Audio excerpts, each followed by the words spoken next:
Thanks for tuning in. You're listening to the Shred Coach podcast with Tom Adams. On this episode, Tom chats with Stacey Lombardo of Infoshred based in East Windsor, Connecticut. Stacey shares her entrepreneurial story of buying the shredding business 25 years ago and her amazing journey till now.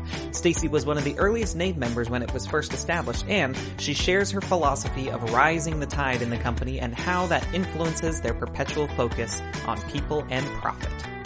Stacey Lombardo, welcome to the Shred Coach podcast. I'm glad you're here. Thank you, Tom. It's a pleasure. I'm very excited. You are a legend, and I know that you probably don't like to hear that, but rumor has it that you were one of the founding mothers of this industry. Well, I definitely remember the early days of being around a table with a handful of folks trying to figure out, how do we make this a viable industry and bring awareness to what we do? And I remember back in the early days, I did all the sales for my company because it was myself and one truck and one shredder. We were very small. And going through and taking a book of lists from the local business journal and calling folks and saying, can I talk to the person that's in charge of your shredding? And they'd say, we don't really have anybody in charge of it. So we do have a shredder. So if we were lucky, they had a shredder. Talking to them about the importance of what we do and that, there is a service out there available. And so it's really amazing to see the industry, how it's come full circle.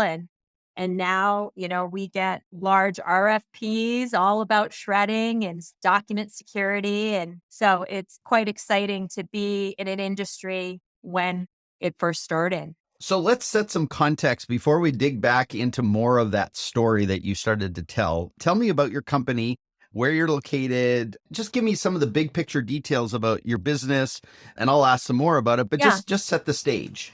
So Infoshred was established in October of 1997. So we are coming up on, which I can't believe it because I was a youngster when we started, 25 years in business, our anniversary. And we are based in East Windsor, Connecticut. And we service Connecticut, Rhode Island, and Massachusetts, but we only have one corporate location, which is in East Windsor. And right now we're at 38 employees and we have 25 trucks on the road. Majority of my trucks are off-site, straight trucks, vehicle tracked and alarmed.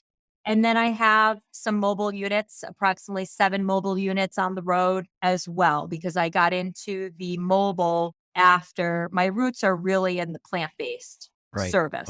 Okay. So that's a significant operation. And along with that, are you doing any other services? Do you have other ancillary services or related businesses that support the InfoShred side of it? Yeah, so our roots are in shredding, but as many companies did back in 2003, we added a record storage division. It was probably about the time when a lot of one of the larger corporations that was very record storage intensive started to go into shredding. So we did the opposite in order to be able to offer a flexible service. In 2003, we started with a very large opportunity, which gave us the means to get into the industry, started a record storage division. So it's a much smaller division of my company, but it's probably we have about 140 clients over in that side.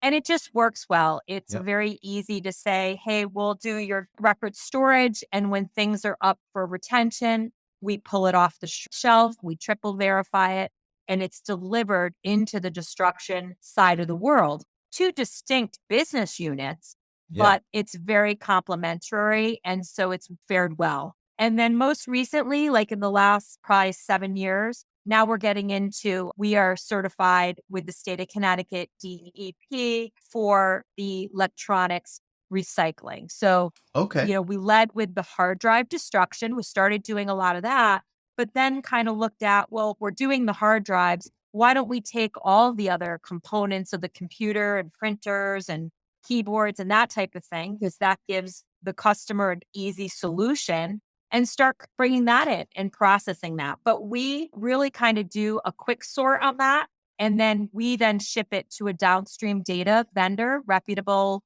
certified Mm, vendor yeah. that then takes it down even further. Got it. Okay. And your 38 staff encompass all of those businesses. Is that correct? Yes. Yep. Yeah. Okay. Yeah. Good. Yep. Good. We've got the context, where you are, how big you are, but let's go back because I think your story is compelling because I'm pretty sure you were the first woman in NAID, I believe, sitting around that original table at the first One of NAID. the early ones. Yes. Yes. And so roughly at that time, or likely before that, pre-1997, what caused whoever you were involved with to get in shredding? Like, what was the driver of that? How did you know to get in this business and why was it appealing at that point? I can't take all the credit. So I was fortunate enough to live in a family business scenario. Okay. And so, quite honestly, my father's family were Italian immigrants that came over and had a farm where they raised pigs. And when you raise pigs, I don't know how many people know this, but they used to have trucks and they'd go around to the restaurant and pick up the food waste for the pigs to feed the pigs. And as family businesses work, they're entrepreneurial. So you can figure out what you want to do next. So the next thing my father and my grandfather wanted to do was bid on a town contract for trash service. So they did. And now we're in the trash business. My father had that business for about 30 years. And then in the state of Connecticut, they mandated recycling. So therefore, now we're in the recycling business. Yes. And Yes. so really how we got started when my dad was still in business, a large prominent state agency that deals with tax information approached my father and said, "Hey, you're doing all our recycling for us. We have a new need. We want to do document shredding." And as you know, from a family scenario, we said, "Okay, we'll do it. Let Of us course have we a can little do time that. to do some research." And we did. Back in 1993, technically, they put a shredder in the back of their recycling plant. And we started to learn about positioning yourself as a secure destruction business and security and what those requirements were. Because back once upon a time, and I'm sure a lot of the old timers will remember, because we came out of the recycling business, it was really important to recycling's different. You're pushing Yes. paper around with payloaders. Your ultimate achievement is to get it into a bale, but it's still Yes. intact. Where shredding, you had to be very different. It was about bringing the material in securely, getting it into the shredder, baling it. It's more of a closed, secured system. So we were very intentional with that in the communication from the beginning. And then my dad decided to sell. There was a lot of consolidation going on in the business at that Hmm. time. And because I was the only employee over on the shredding side, trying to bring in customers. And I remember literally my customer list was a couple entries on an Excel spreadsheet. So when he sold, he asked me at that point if I would want to purchase that very small division and continue on with it. And, I was only 23 or 4. And I decided to take a chance. And So if you wouldn't mind telling me, because this is so intriguing to me, at 24 years old, your dad sells you the business. yeah, Like, how much did you buy a small shredding business for? Do you remember what that number was? 200. Was it like 25,000? I'm so intrigued by that number. It was $250,000. Wow. Wow. Yeah. Okay. So you bit into a big number there 25 years ago. That's a big number It's a to, good investment, though. yes. Oh, It's been a 100%. good investment. 100%. I think it's a beautiful investment and I'm blown away. It's family businesses are such that sometimes the transition periods, there's interesting things that happen. And as a 24-year-old, you wrapping your head around a $250,000 investment is massive, especially when you said you had a spreadsheet with only a couple of names on it that were your clients. So, I mean, I'm like even more blown away by what you've pulled off in Hey, this they whole. say ignorance is bliss. I didn't Right. know. You don't know Right. what you're doing. And if you're passionate and you work hard and you treat which I thought that would be a lot of the focus today of the podcast. If you treat your employees well and invest in them, for me, it all came together. Yeah, let's talk about that because I think it's really important. But let me go back. You're 24 years old, somewhere in there. You've made an investment in this business. Tell me about where over the years, some of the major leaps in the story evolved. Because, when you're a small operator, you've got a small business. And granted, if you paid 250 for a business, there was something going on. You had a big client, obviously. Yeah, we had a big But bank that we were able to solidify that was no longer in business now. They gotten consolidated. As you know, in the banking industry, everybody got eaten up. yeah. But yeah, I had a good flagship, solid foundation to start Yes. with. Yeah. So, take us out. You're 25. You've got this business. Your dad has left the industry, basically. It's Yeah. you and Infoshred. What are some of the things you start doing, or some of the things that take you from being a single truck, a single operation plant to actually starting to grow? Do you remember, and can you describe some of the sort of major stepping stones along the way? Calling and mailing like a lot of us did. But it's just really building that reputation that you're giving the customers a good experience and they go out and they tell others. And so that really, and also telling our story of being locally owned, woman owned, if that matters to a company, and just really caring about the client and their experience and giving them the best experience possible. And then it all comes together. I mean, if you're giving them a bad experience, they're going to tell a ton of people, and I just think for me, it was that simple. And also luck. There's always luck involved. Hmm. And being at the beginning of this industry that over the last 25 years has grown immensely Yeah. from awareness. And yeah, so I don't really have a secret sauce. You just Okay. Yeah. do the So best job possible. Yeah, so it sounds like it's been incremental, diligent growth over the years. There wasn't any big place where you popped from, say, being a 5-truck operation to a 10-truck operation where there was a big jump. Was there It was any incrementally, but Yeah. I also want to dispel the myth of, I remember going to the conference and you'd say, "Oh, how many trucks do you have?" And really and truthfully, I want to be very clear that it's not always about the number of trucks that you have. For me, over the last few years, it's been about what's the quality of the work that you're doing? Is it Mm, profitable? Because going all over creation, if you're not being profitable, then it really doesn't matter. So, one of the big lessons we've had over the last year is it's called rising the tide. So, taking those accounts that you have and making sure that they're priced properly and you're getting compensated well for the good work that you do. mm. So, it is a lot of trucks, but on the other end, I've done a lot of work around making sure that what I'm doing, I'm getting paid for properly Mm. and giving the clients a good experience. Good for that's such a good perspective. So rising the tide in terms of ensuring that you're properly pricing your services at the level with which you're performing them. But you mentioned earlier, and you wanted to talk about this, something for me is, there's always, I think success leaves clues. And to get to the place where you are, there's some clues to that. And you mentioned the employee thing.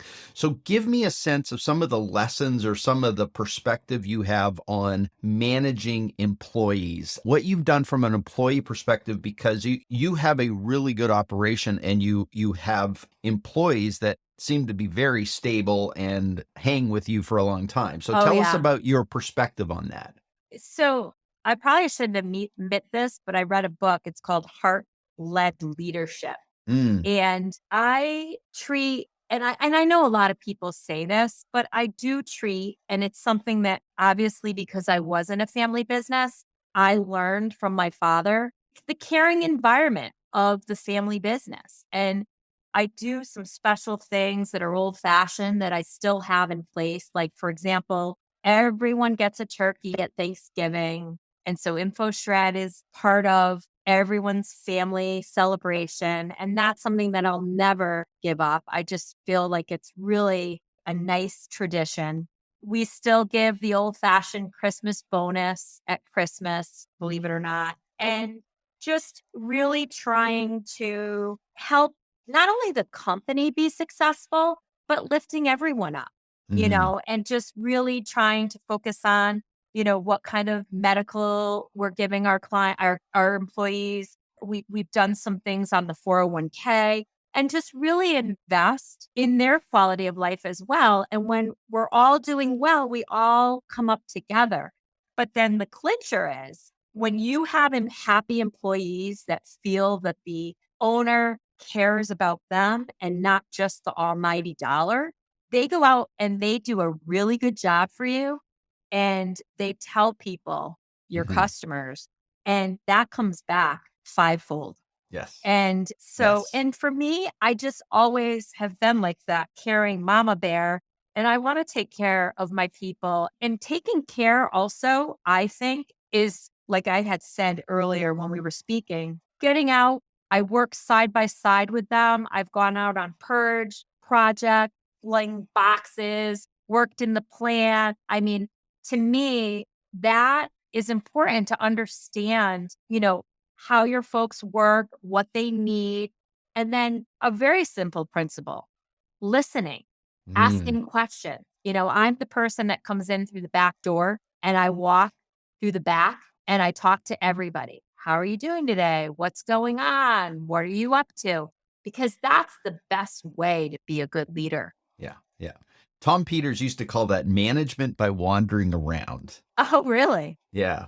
Yeah. And I always thought it was such a good concept because his point was when you walk around and you talk to people and you're visible, they tend to tell you stuff there that they'll never talk to you in a meeting about. In Absolutely. a meeting, that there's a formality to it, but by wandering around, there's an informality to it. And by working alongside, which you have done over the years, which is really incredibly cool, it opens the doorway to that trust, but also insight, knowledge, perspective.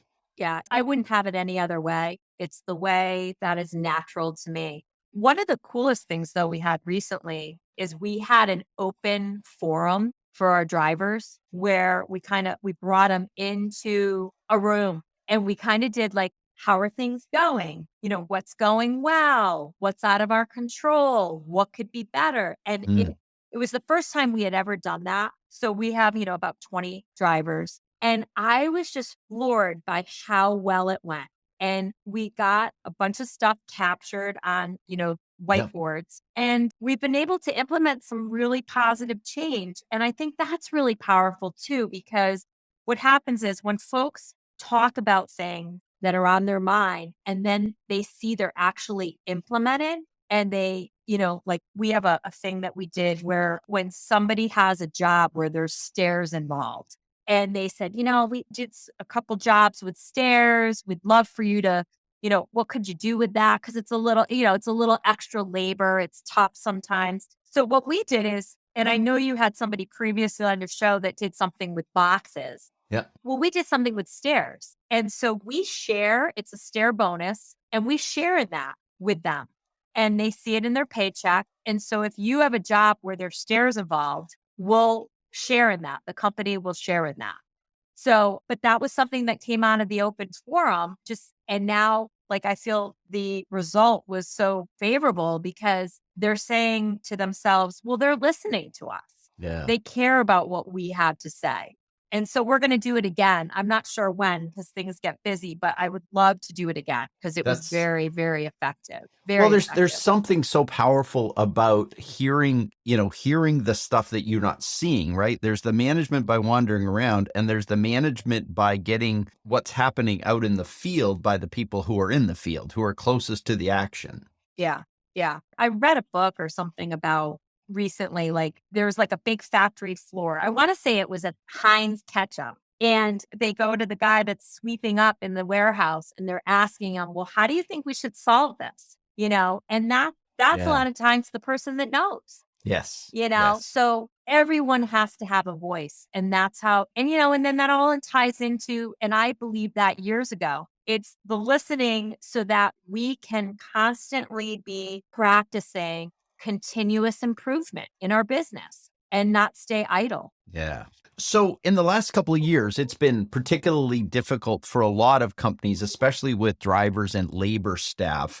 How have you managed, or how have you thought about the last couple of years with the context of being Momma Bear, taking care of your team, rising the tide? A lot of people have struggled through the last couple of years. What's been your perspective? How have you experienced this last couple of years with labor shortages, driver shortages, all that kind of stuff? Or did you take a particular strategy or tactic that helped you to manage what was inevitably happening in this world? Well, COVID it was the hardest time in our history. And I Mm, think a lot of people can also attest to that. I mean, all bets were off. You came in every day. We assembled a group of leaders from different areas of our business, and we would literally have a powwow every morning wow. because you didn't know what was going to happen the night before regarding information. So we would get together in the plant and we would talk about what was going on that particular day and what we were going to focus on. And it was extremely difficult. And so I had to go into like high gear Mama Bear because I wanted to do things for my employees to make them know it was okay. And we did a lot of, little gestures of comforting. We put things on the driver's clipboards just because it was a difficult time. And it was day by day, but we got through it. And from the labor standpoint and drivers, which I know from listening to past podcasts of yours, a lot of folks, it's tough, so there's one thing that I'm trying to do, I'm focusing on this year. And this also came out of the open forum is we talked a little bit about, I want to make InfoShred a destination for people. So, for example, we were talking about, with the good benefits and having a really good reputation on how we treat our employees. I want people to know that so that they seek us out. And Mm, that's challenging, but it's something that it was an idea that came out of the open forum and it's something that try to focus on. So just really trying to do that and make it where, if they search InfoShred online, they know that we're a wonderful place to work and they want to be part of our team. And that's a big tall order, but I think it's possible. yeah. I Well, think it's a much stronger objective than just to be, can we maintain? To say I want to be a destination employer, to have an employee reputation. There's a concept called employee net promoter score, which is how many of your employees, if given the chance, would choose to invite somebody else to be a part of this team. right. And that net promoter score, employee net promoter score, is a really interesting indicator and has been specifically through this last couple of years. So that's really powerful. I think it speaks to a focus and an attention on that rising the tide. I love your concept of rising the tide. It's just because it's more than just, are we getting paid enough? It's a rising tide. That line is a rising tide lifts all boats. And Yeah. um, I mean, it, wouldn't you rather have, instead of saying, how many customers do you have? 3,500. Or I have 2,000, but they're really profitable, solid customers. yes. I much prefer that Yeah. Yeah. because, then you're buying more trucks, you're hiring more people, and you're trying to do that. It's expensive to run a business. So Yes. I want my customer base to be solid. So yes, it's definitely been challenging couple years, but I'm an optimist by nature, so I'm feeling optimistic about the future. Wonderful. So I have an interesting question, and it comes at it slightly differently. But if you could go back and speak to 25-year-old Stacey as she's just taken over the business. I remember reading it in your email when you emailed it. That's a really tough question because I just don't know if I think that for me, it was constantly being open to new ideas and just learning and don't be afraid to change, don't be afraid and that kind of ties into my whole belief in the continuous improvement. We can't stand idle. We have to be looking at things, how we do things, can we do them better, and be willing to change and take risks. I think it's been a nice ride. Yeah. So what if somebody came to you, a young 25-year-old woman comes to you and says, I'm interested in getting into the shredding business? What would you tell her? With all this experience, with all this knowledge, with all this skill, with all this capability and wisdom, I believe, what are you going to tell somebody who's early on in their career and choosing this industry? What would you say to them? Do it. Take a risk. Take a risk. Absolutely. You can do anything. You can do anything. I mean, I don't have any big, profound words. It's just like, because some of it I just didn't consciously think of. I just took a chance. And then you just have to be diligent and work hard and listen to your people, listen to your customers, be involved. Like I said, working side by side with my employees and just keep learning. I mean, that would Beautiful. really be my advice. Beautiful. Love it. Yeah. Love it. All right. One final question. You come from an entrepreneurial family that raised pigs, that got into garbage, that got into trash, that got into garbage and trash, that got into recycling, that got into shredding.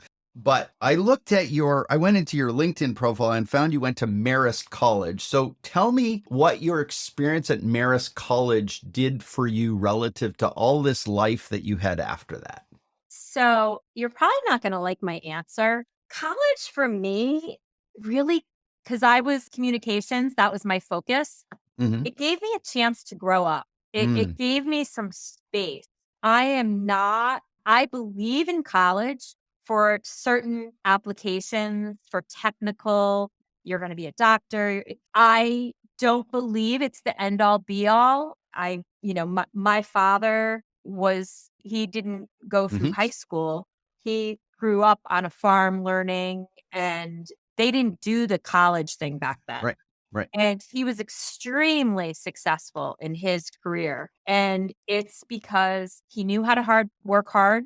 He knew how to communicate with people, and he was innovative. Yeah. And he was willing to take those risks. And I just believe that sometimes you can't learn that in college. So I had a wonderful time at Marist. I enjoyed it very much, but it really just kind of gave me a chance to grow up so that I could do the whole family business thing. And I've enjoyed it immensely. Well, it's delightful. It's so good to hear your story. I have known and heard about you for many years, and it's really cool to hear more about how it all unfolded for you.